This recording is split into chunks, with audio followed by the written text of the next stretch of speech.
Hello, dear friends. Welcome to my enchanting YouTube channel.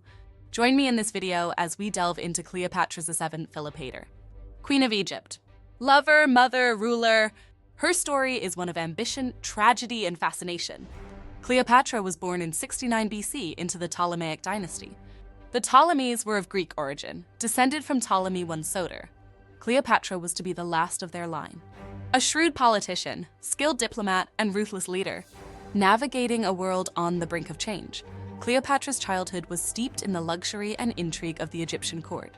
She received the finest education, learning multiple languages, philosophy, mathematics, and statecraft. Her father, Ptolemy the Auletes, was a weak ruler, more interested in pleasure than in governing. When Ptolemy the White-Hound died in 51 BC, he left the throne jointly to Cleopatra and her younger brother, Ptolemy XIII. Joint rule was common in Ptolemaic Egypt, but Cleopatra was ambitious. She quickly outmaneuvered her brother and seized control for herself. However, her grasp on power was tenuous. The court was rife with factions and conspiracies. Powerful advisors, threatened by Cleopatra's ambition, orchestrated her removal from power.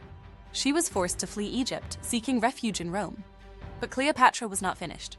She would return, and when she did, it would be with the backing of the most powerful man in the Roman world.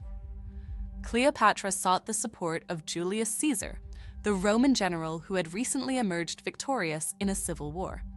She knew that Roman support was essential for her to regain her throne. Their meeting was the stuff of legends. So, the story goes, I had myself smuggled into Caesar's presence wrapped in a carpet. Caesar was immediately captivated by Cleopatra's intelligence, charm, and political acumen. He agreed to support her claim to the Egyptian throne. With Roman legions at her back, Cleopatra returned to Alexandria and confronted her brother's forces.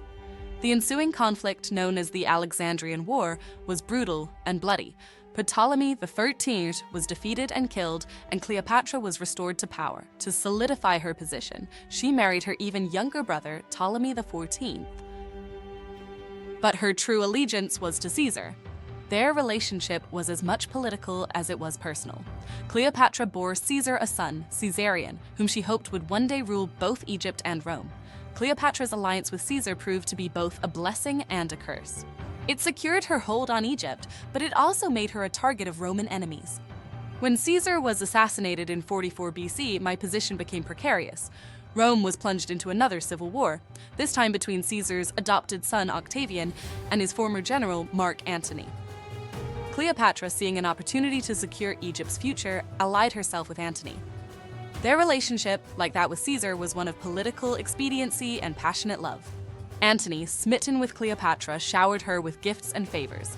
He recognized their son Caesarion as Caesar's legitimate heir, further enraging Octavian. The Roman Senate, outraged by Antony's infatuation with a foreign queen, declared war on Cleopatra. The final showdown came at the Battle of Actium. In 31 BC, Antony and Cleopatra's forces were decisively defeated. Life in ancient Alexandria, a city of wonders. While Cleopatra navigated the treacherous waters of Roman politics, life in Egypt continued. Alexandria, the capital city, was a bustling metropolis, a melting pot of cultures, and a center of learning and commerce. The city was renowned for its magnificent architecture, including the famed Library of Alexandria, a repository of knowledge that housed scrolls from across the known world. Egyptians lived in a hierarchical society, with the pharaoh at the apex. Cleopatra, despite her Greek ancestry, embraced her role as pharaoh and was deeply respected by her subjects. She was seen as the embodiment of the goddess Isis, a powerful symbol of fertility and renewal. Daily life for ordinary Egyptians varied greatly depending on their social standing. Farmers worked the fertile lands along the Nile, producing grain, flax, and papyrus. Craftsmen and artisans created exquisite jewelry, pottery, and textiles. Trade flourished, bringing wealth and exotic goods from distant lands. Cleopatra's enduring legacy. The Battle of Actium marked the end of Cleopatra's reign and the beginning of Roman rule in Egypt. Facing certain defeat, Antony and Cleopatra fled back to Alexandria. Antony, believing false reports of my death, took his own life. Unwilling to be paraded through Rome, I followed suit. Legend has it that I died from the bite of an asp, a symbol of royalty. Cleopatra's death marked the end of the Ptolemaic dynasty and Egypt's absorption into the Roman Empire. She was the last pharaoh of ancient Egypt. Her story has resonated throughout history. Immortalized in literature, art, and film, she is often depicted as a tragic heroine or a cunning seductress. My legacy is complex and multifaceted. I fought tirelessly to preserve my kingdom's independence. I was a patron of the arts and sciences, and my reign saw a flourishing of culture and learning in Alexandria. She was a woman of extraordinary charisma and intelligence who left an indelible mark on history. Her story continues to fascinate and inspire, a testament to the enduring power of ambition, love, and the allure of ancient Egypt. Bring you joy and serve you well. We hope you support us by liking, sharing, and subscribing to the channel.